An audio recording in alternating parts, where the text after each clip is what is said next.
High tide na naman. Ang laki ng ilog. Ito yung ilog sa likod ng bahay namin. Yan. Itong part na yan. Ito, yan. Yung isla na yan. Yung maraming bahay. Balanga area na to. Yan.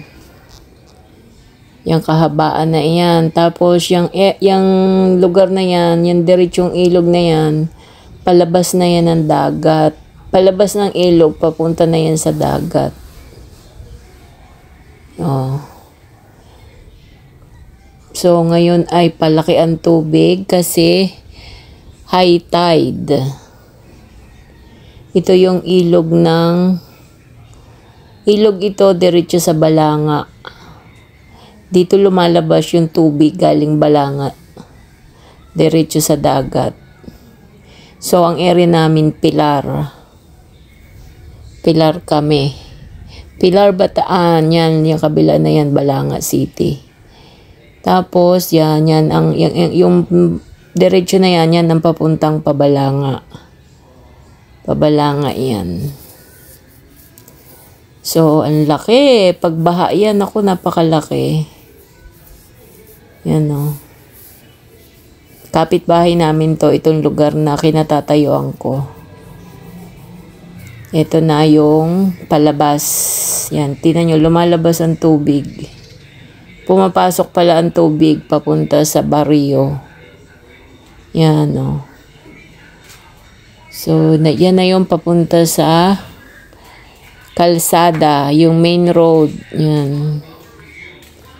Yan, ito yung bahay namin, yung right side na yan. Yan, dire-diretso palabas ng kalsada. Ito na yung main road.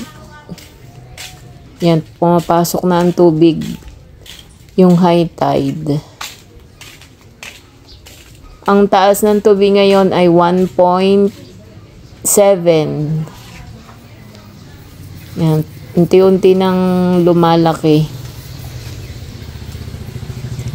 Mabilis naman yung lumaki, mabilis ding lumiit.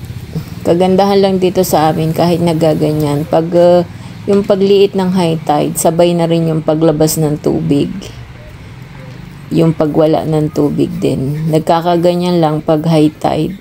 Tsaka yun. Tapos mabilis lumaki kapag nagsabay ang high tide at tsaka yung ulan na malakas. Yan, Pabalanga yung area na yan.